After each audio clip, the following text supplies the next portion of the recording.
नमस्कार दोस्तों। आज हम लोग बात करेंगे महंगाई की। तो सबसे पहले ये समझने की कोशिश करते हैं कि आखिर महंगाई है क्या, किसको बोलते हैं महंगाई।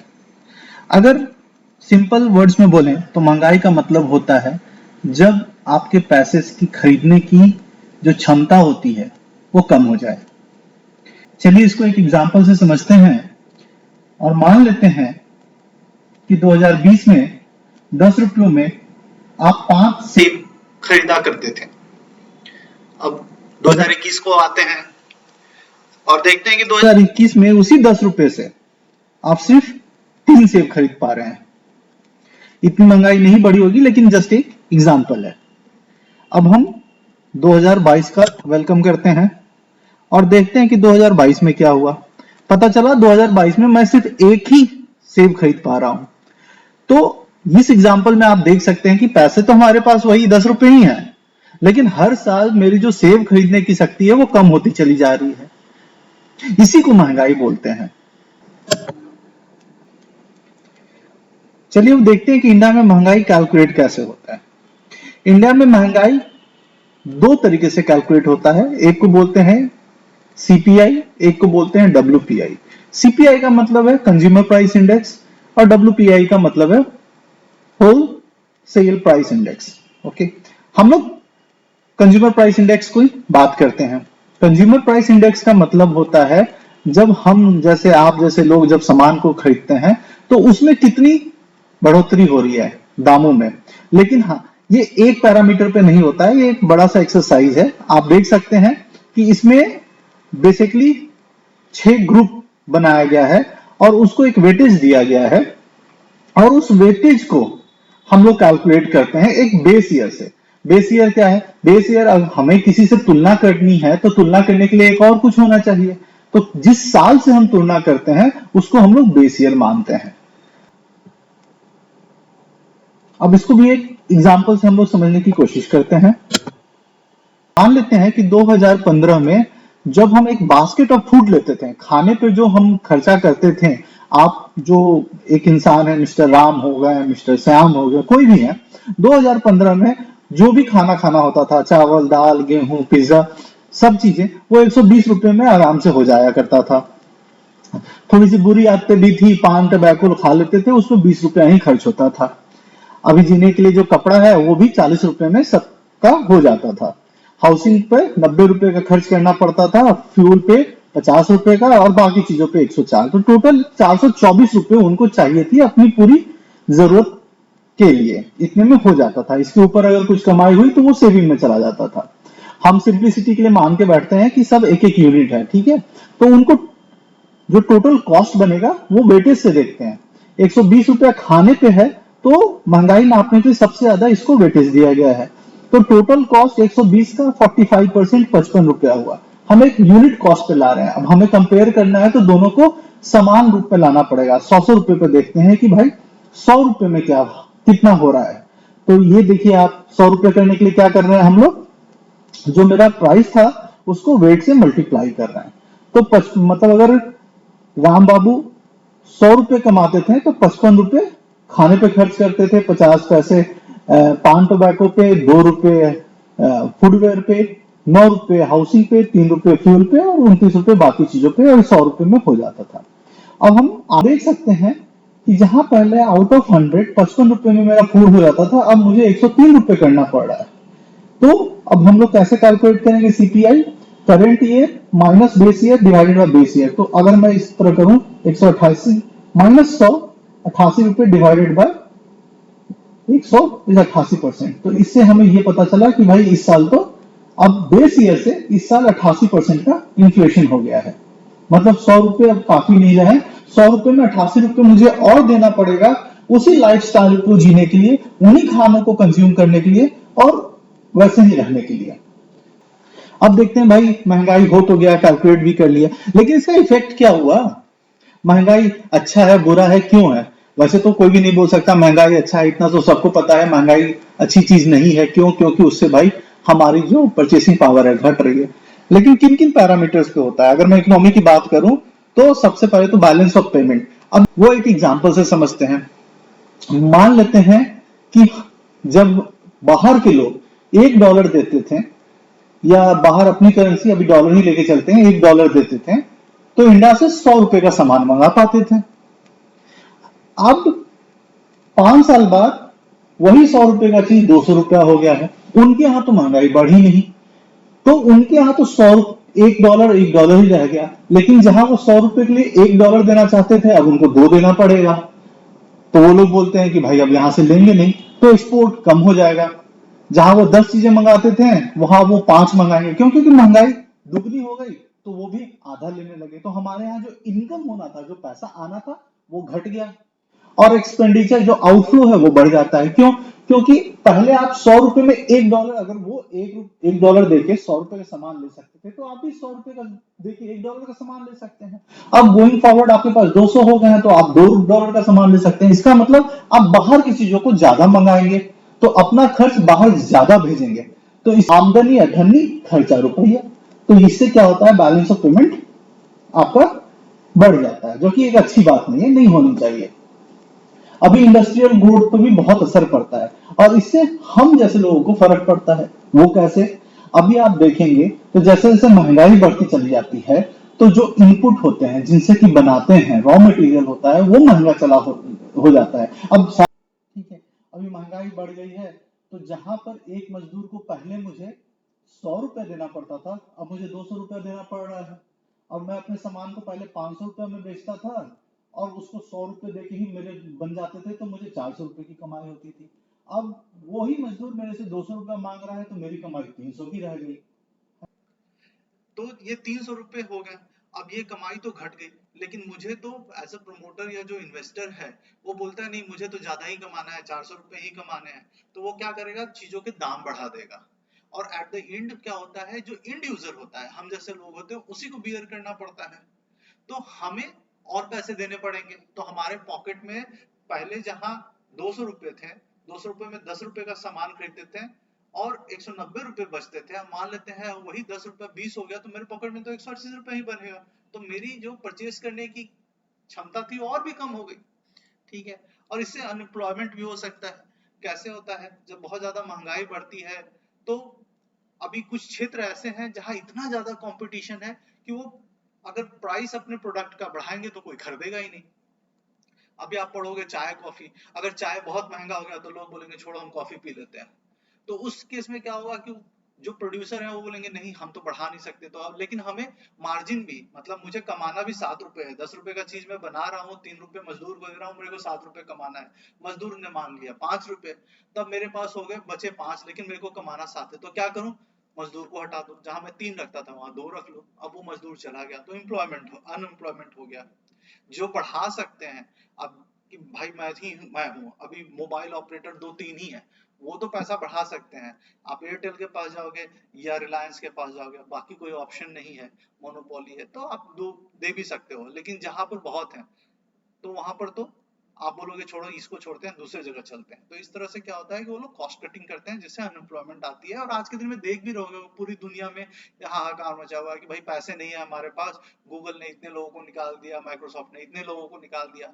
सिंपल सी चीज है, वो एक तो बोल रहे हैं हमारा सामान नहीं बिक रहा, दूसरा हमारा प्रॉफिट कम हो रहा है, हमारे इन्वेस्टर को देना है, तो फिर लोगों को निकालो। और इसका सारा असर जो होता है वो हम इंड यूजर पे ही आके बैठता है। अभी मैंने समझाया कैसे। अभी क्या होता है कि हमारी इनकम और सैलरी तो सेम रह जाती है, चीजें महंगी हो जाती हैं। अभी आपको तो ₹200 ही मिल रहे हैं, ₹10 का दूध ₹20 में आ गया, ₹180 बाकी है। इसी तरह बाकी चीजें भी हो गई। अभी सभी खर्च मिला के बाद में आपको ₹20 बचता था, तो पता चला अब आपके ₹1 भी नहीं बच रहे हैं। तो महंगाई की वजह से दोहरा मार होता है। एक तो चीजों को खरीदने का मनी वैल्यू कम कर देता है, बाकी आपके पॉकेट में भी पैसे कम ही आते हैं। तो भाई अब इसको कंट्रोल कैसे किया जाए, और कौन कंट्रोल कर सकता है? अब इतना बड़ा देश है, तो इसको जो कंट्रोल करता है दो होता है, मॉनेटरी पॉलिसी होती है, फिजिकल पॉलिसी होती है। आरबीआई करता है। तो इसको एक छोटे से एग्जांपल से समझेंगे कि भाई ये हो कैसे रहा है। अभी बहुत से लोग होंगे जिन्होंने होम लोन लिया होगा, तरह तरह के लोन लिए होंगे, उनका लोन बढ़ गया होगा। वो क्यों बोल रहे हैं कि महंगाई बढ़ गई? महंगाई कैसे बढ़ी, उसको थोड़ा समझने की कोशिश करते हैं। देखो, होता क्या है कि इंडिया में जितना भी पैसा है वो सब आरबीआई देता है। अभी आरबीआई के पास कहां से पैसा आया ये किसी और वीडियो में बताएंगे, लेकिन अभी के लिए मान लेते हैं कि भाई जितना भी पैसा है आरबीआई के पास आ रहा है, ठीक है। अब आरबीआई हमें पैसा चाहिए तो हम तो सीधा आरबीआई के पास नहीं जा सकते हैं, हम तो बैंकों के पास जाएंगे, एसबीआई हो गया, एचडीएफसी, आईसीआईसीआई, जितने भी बैंक है तो हम तो बैंक के पास जाते हैं। लेकिन बैंक के पास कहां से पैसा आते हैं देने के लिए? तो बैंक आरबीआई से पैसा लेता है। तो आरबीआई से सपोज, लेकिन आरबीआई भी फ्री में नहीं देता, रेपो रेट कहलाते हैं, वो एक सिक्योरिटी लेके पैसा देता है, उसको छोड़ दीजिए। आप बस इतना मान लो कि आरबीआई सपोज बोलता है कि मेरे से 100 रुपए लो और मेरे को जब लौटाना तो 106% लौटाना, मतलब 6% का इंटरेस्ट है, मैं तुमको 100 रुपए दूंगा और 6 रुपए उस पर कमाऊंगा। ये बैंक वाले बोलते हैं कि हाँ हाँ मेरे पास तो बहुत सारे लोग लाइन में खड़े हैं, वो क्या करते हैं कि यहां से 100 रुपए लिए और आपको 108 रुपए पे दे दिया, ठीक है। तो अभी क्या हुआ कि इनको 2 रुपए का कमाई हो गया। अब ये इनका जो कमाई है ये स्प्रेड कहलाता है, इसी से वो कमाते हैं और ये बोलते हैं कि नहीं 2 रुपए तो मैं कमाऊंगा ही।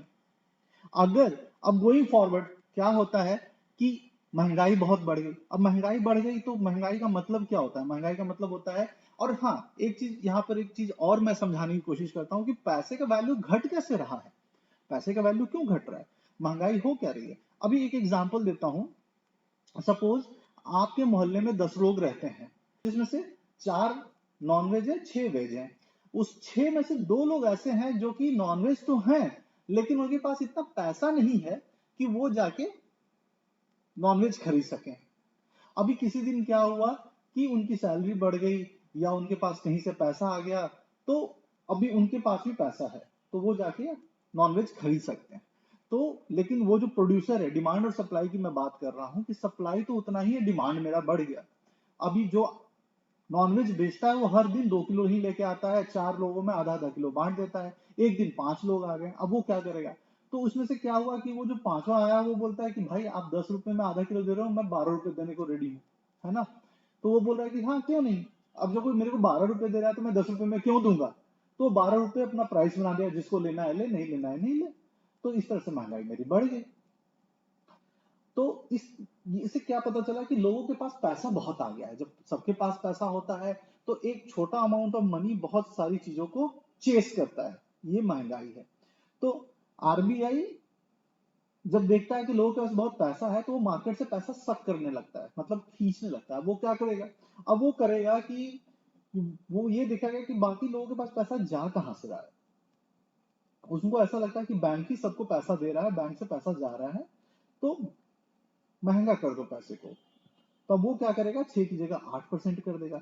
अब बैंक वाले बोलेंगे कि भाई ठीक है, अब 8%, आप 8% पे लेना चाहते थे, अब 10 पे आपको मिलेगा, जिनको लेना है लो। तो अभी जिनको नया लेना है वो तो ठीक है, एक बार को बोल सकते हैं कि मैं नहीं लूंगा, जाने दीजिए। लेकिन जिन्होंने पहले से ले रखा है उनका क्या होगा? एक एक एग्जाम्पल के थ्रू मैं समझाता हूं इसको कि क्या हो रहा है। सपोज आपने एक होम लोन ले रखा है। अभी होम लोन का जो इंटरेस्ट रेट है और ईएमआई है वो बहुत सी चीजों पे डिपेंड करता है। वो डिपेंड करता है कि आपकी एज कितनी है, आपको सैलरी है या नहीं, आपका बिजनेस है या नहीं, मेल के नाम पे लोन है, फीमेल के नाम पे लोन है, और आपने कितना ड्यूरेशन ले रखा है, 10 साल का ले रखा है, 20 साल का ले रखा है, आपकी क्रेडिट रेटिंग कैसी है, और आपने कितने अमाउंट का ले रखा है। हम ये सब चीजों को छोड़ के एक सिंपल सा उदाहरण लेते हैं कि एक मेल ने, जिसकी उम्र 35 साल है, जो कि सैलरीड है और अच्छा कमाता है, उसने 1 करोड़ का लोन लिया है, हाउसिंग लोन, घर खरीदने के लिए, और बोला है कि मैं 30 साल में लौटा दूंगा। उस समय रेपो रेट मतलब जो आरबीआई था 4% पे एसबीआई आईसीआईसी बैंक्स को पैसे देता था, वो आगे 6% पे देता था। अगर ऐसा हुआ तो आपको जो ईएमआई पड़ता हर महीने वो 61,000 देना पड़ता अगले 30 सालों तक। और आप टोटल अमाउंट 30 सालों में कितना पे करते हैं? 1 करोड़ लेके 2 करोड़ 20 लाख पे करते हैं। अब मान लेते हैं ये एक्चुअल डाटा है, ये आप देख सकते हैं कि पिछले 1 सालों में आरबीआई ने 6 बार रेपो रेट बढ़ाया। अभी क्यों बढ़ाया है ये किसी और वीडियो में बात करेंगे, वीडियो लंबा हो जाएगा। तो इसमें देख लेते हैं कि आरबीआई ने 6 बार रेपो रेट बढ़ाया, 4 से 4.5, 4.4 कर दिया इस तारीख को, फिर दूसरे 4-5 को कर दिया, और मान लेते हैं एसबीआई ने 6.5 से 7% का रेट कर दिया, तो आपको ईएमआई कितना देना पड़ गया? 67,000 देना पड़ गया। ये एक्चुअल में 8/6/2022 को आरबीआई ने 4.9 कर दिया था, तो इंटरेस्ट रेट 7.9 हो गया। इसी तरह आप देखते चले जाओगे तो जहां अप्रैल में 4% का रेपो रेट था, दिसंबर में वो रेपो रेट 6.25 हो गया, और आपको जो खर्चा 61,000 पर मंथ पड़ता था, वो अब जाके 81,000 हो गया। और इतना ही नहीं, हर मंथ का तो हो ही गया, ये आपको जो पैसे टोटल चुकाने पड़ेंगे वो भी 2,92,00,000 हो गए। अभी ये जो है, अब अगेन आप जो लोन लेते हैं ना, वो दो तरीके का लोन होता है, एक फिक्स्ड होता है, फ्लोट होता है। मैं फिक्स की बात नहीं कर रहा, उससे आपको कोई फर्क नहीं पड़ेगा, ये फ्लोट की मैं बात कर रहा हूँ। फ्लोट मतलब वो लिंक्ड होता है मार्केट से, कि बढ़ेगा तो बढ़ाएंगे, घटेगा तो घटेगा।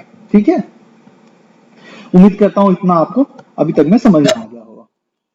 अब आगे देखते हैं इससे हुआ क्या।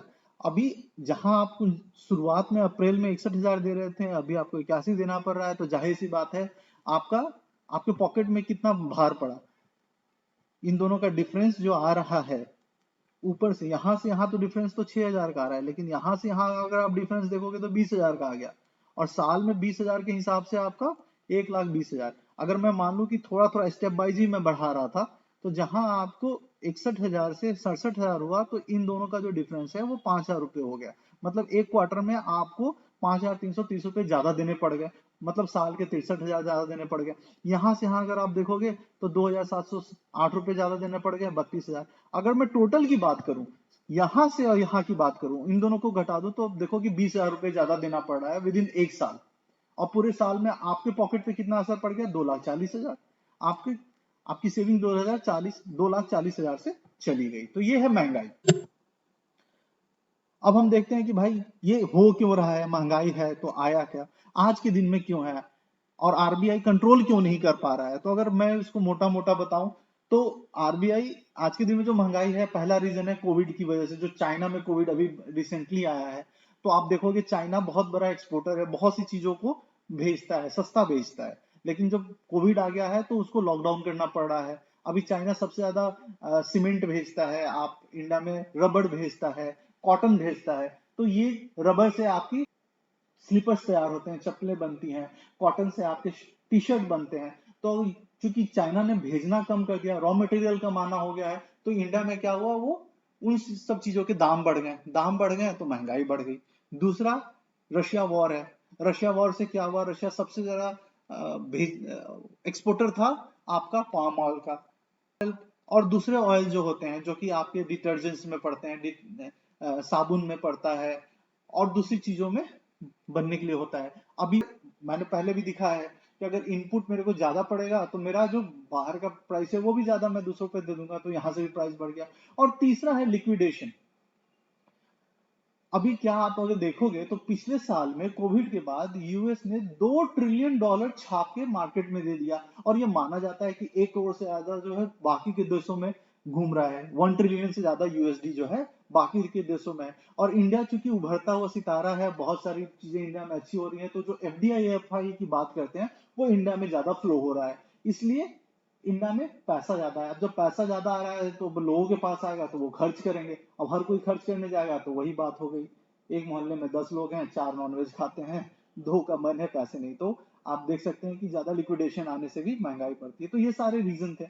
अभी इसमें क्या, अभी देखिए, अब आप मुझसे पूछोगे कि अगर कि इसको रोके कैसे, क्या करें, तो भाई महंगाई, थोड़ा सा महंगाई तो हमेशा अच्छा होता है। क्यों? क्योंकि ये इंसेंटिव होता है ज्यादा करने का। महंगाई बढ़ेगी, आपकी भी इनकम बढ़ेगी, आप भी अपने एम्प्लॉयर को बोलोगे कि भाई अब तो महंगाई बढ़ रही है, थोड़ा पैसे बढ़ाओ, तो आप देखोगे हर साल जो बोनस होता है एटलीस्ट उतना तो दे ही देते हैं आप, 6-7% का, ये बोल के कि महंगाई बढ़ रही है, तो आपकी बढ़ती जाती है। लेकिन अगर बहुत ज्यादा बढ़ जाए तो दिक्कतें होने लगती है। तो अब इसको कंट्रोल कैसे किया जाए? कंट्रोल के लिए तो भाई बात ऐसी है, दो चीजों से, एक तो हमारे हाथ में होता है, एक हमारे हाथ में नहीं होता। अब रशिया वॉर तो किसी के हाथ में नहीं है, कोविड आ गया वो किसी के हाथ में नहीं है।